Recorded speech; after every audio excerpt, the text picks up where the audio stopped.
Hello, मैं फिर हाजिर हूँ और इस वक्त हम डिस्कस कर रहे हैं कि एपिसोड 30 ऑफ शेर की में होगा क्या।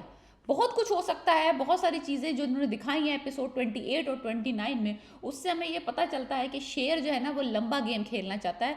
वो चाहता तो बदर ज़मान और उसके दोनों बेटों को एक सेकंड में मरवा सकता था, लेकिन नहीं, रंगून वाला की डेथ के बाद उसने रियलाइज़ किया कि ये एक्चुअली सीरीज ऑफ मर्डर्स हैं और ये उसको उसको कानून के मुताबिक सज़ा दिलवाना चाहता है, अपने चचा को और उनके दो बेटों को।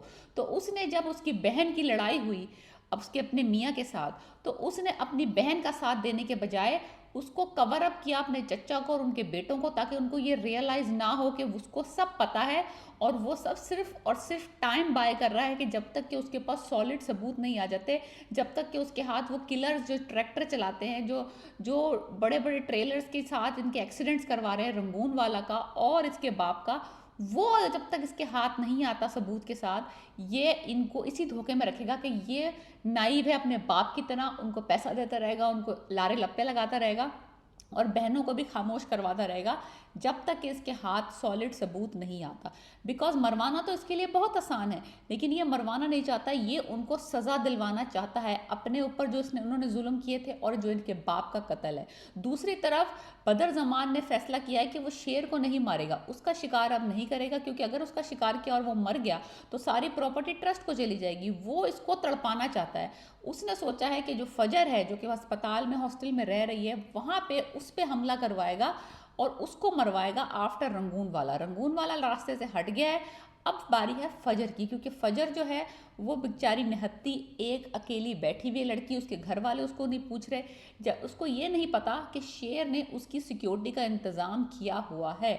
लेकिन बदर जमान ने अगला शिकार करना है फजर का, ताकि शेर पूरी ज़िंदगी तड़पता रहे उसके गम में, ना खुश हो ना उसको होश आए, क्या पता उसके गम में उसको अपना जहनी तवाज़ुन खो बैठे।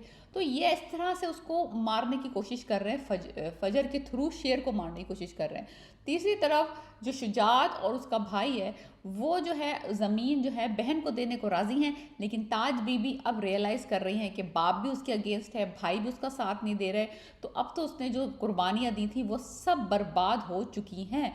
अगर वो वक्त के ऊपर शादी कर लेती और शाह जमान के पीछे अपनी ज़िंदगी बर्बाद ना करती, जिसने इसको छोड़ के दो दो शादियाँ कर ली और उससे उसके तीन बेटियाँ और एक बेटा है, वो तो मूव ऑन हो गया। लेकिन ताज बीबी ने अपनी झूठी अना और इज्जत की वजह से अपने भाइयों का और बाप का साथ दिया, और वही भाई और वही बाप अब इसको जायदाद में कोई हिस्सा देने को राज़ी नहीं है।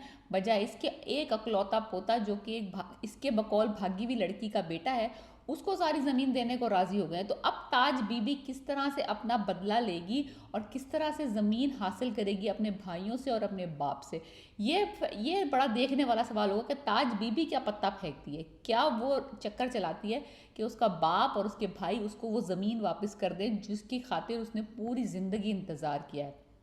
दूसरी तरफ फजर जो है वो चाह रही है कि बिल्कुल शेर उससे ना मिले, उसके हॉस्टल आए ना हॉस्पिटल आए, आस पास नज़र ना आए।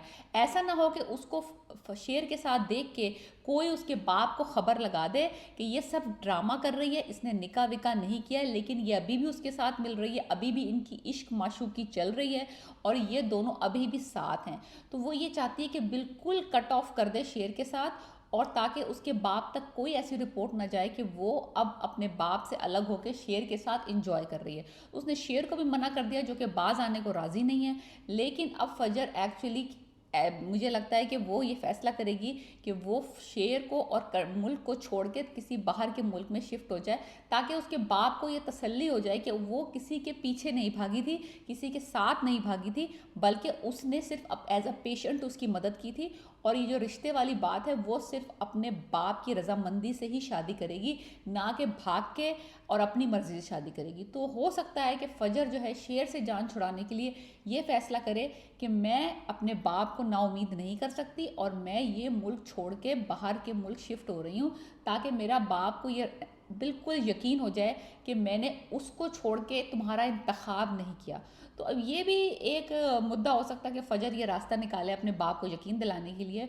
और अब हमें देखना यह है कि कितनी जल्दी जो है शेर जो है वो अपने बाप के कातिलों को और रंगून वाला के कातिलों को पकड़ता है, उस ट्रैक्टर वाले को पकड़ता है, उस ट्रेलर वाले को पकड़ता है जो कि एक्सीडेंट करवाता है।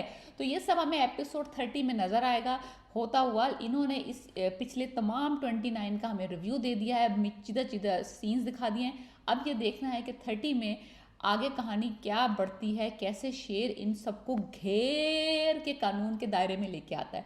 बहुत ज़बरदस्त ड्रामा होने वाला है। एपिसोड 30 का मुझे शिद्दत से इंतज़ार है। We will watch it together next week. Piece.